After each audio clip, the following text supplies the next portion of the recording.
వైపే దూసుకొస్తుంది. హే జాక్, మనం ఈ ప్రపంచం అంతమవకుండా కాపాడాలి. మిస్ రోజీ, మనం ఆ వైపుకు వెళ్తే ప్రమాదాన్ని తప్పించుకోవచ్చు. ఇగో ఇట్లా హాలీవుడ్ సినిమాలకి తెలుగు డబ్బింగ్ చెప్పించి రిలీజ్ చేసుడు మస్తు కామనే. అట్లొచ్చిన సినిమాలు మస్తు హిట్ అయి కోట్లు కొల్లగొట్టినవి కూడా ఉన్నాయి. కానీ నిన్నయాల నెట్ఫ్లిక్స్ లో రిలీజ్ చేసిన ఓ సిరీసు ట్రైలర్ల తెలుగు డబ్బింగ్ ఇగో గీ తీర్ల ఘోరంగా ట్రోల్ అవుతుంది.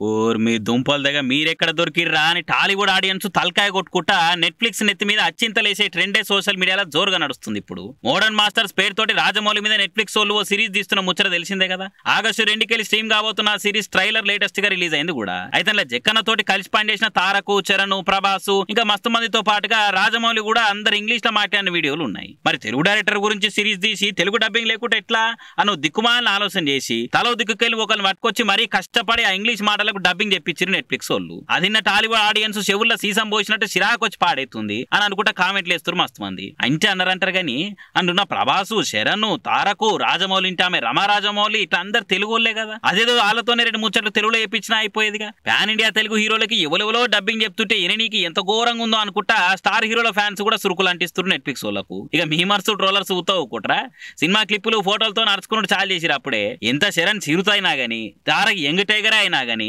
మరి డిస్కవరీ నేషనల్ జాగ్రఫీ ఛానల్ వీడియోలు చూస్తున్న ఫీల్ తెప్పించే డబ్బింగ్ ఎందుకయ్యా సామి అని అనుకుంటా ఇంకొందరు కామెంట్ వేస్తారు. మన హీరోలకి వేరే భాషలో ఎవరో డబ్బింగ్ చెప్పించుకొని బయట రాష్ట్రాలు వేరే దేశాలకు కూడా రిలీజ్ చేసిరని ఇంటే సంబరం అనిపిస్తుంది. కానీ చిన్న పర్సన్ చూస్తున్న మన తెలుగు హీరోలకే ఇటువంటి డబ్బింగ్ ఇంటే మాత్రం వద్దులే నెట్ఫ్లిక్స్ మచ్చా పోరారే అని అనిపిస్తుంది అని అనుకుంటే ఇంకొందరు పోస్టులు వేస్తారు.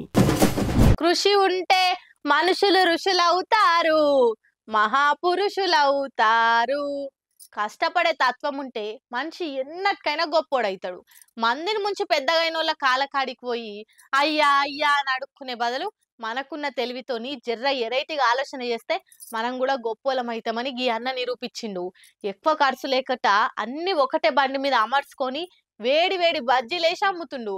ఒక్క బండి మీద అవన్నీ ఎట్లా సాధ్యమని నోరెల్ల పెట్టకుర్రి, చూడురు తెలుస్తుంది. ఓరక్కో, ఒకటే బండి మీద అన్ని భలే వేర్చిండుగా. ఇంతకు అన్నేం అమ్ముతుండో చూద్దాం పాన్రి. ఆహా, వడాపావులు. మొదలే ఇంటికాడికెళ్ళి వెళ్ళేటప్పుడు గిట్లా ఆలుగడ్డలు ఉడకబెట్టి కుర్మా చేసి డబ్బల పెట్టుకుండు. బన్నులు, పచ్చిమిరపకాయలు, పిండి అన్ని ఆ పెట్టెలలో పెట్టుకొని గిన్నెల నూనె పోసి ఇంగలాలతో మంట పెట్టి వెళ్ళిండు. ఇక ఈయన ఈడికి వచ్చేసరికి ఇంగలాలు రాసుకొని మంట షురువై నూనె సలసల మసల పట్టింది. ఇక అన్నం మెల్లగా ఒకటేనుకొకటి బజ్జీలేసే లోపే బండి కాడికి మంది కూడిర్రు. చెలో ఇక ఓ కవర్ల 2 బజ్జీలు, బన్నులు, ఇన్ని ఏంచిన మిరపకాయలు పెట్టిచ్చిండు. బాగుంది కదా అన్నదందా. ఇవాళ రేపు పెద్ద పెద్ద హోటళ్లలోనే పాసిపోయినాయి కుళ్ళిపోయిన తిండి అమ్మితే కొనంగా లేంది అన్న గిట్ల కండ్ల ముంగట్నే చేసి వేడి వేడిగా అమ్ముతే ఎవరు కొన్నారు చెప్పుర్రి. చల్లగా సాయంత్రం పూట మైకు పెట్టుకొని బండి మీద ఊర్ల పొంటి పోయి అమ్ముకుంటుండు. ఎవ్వల మీద ఆధారపడకుండా తన కష్టం తాను చేసుకుంటుండు.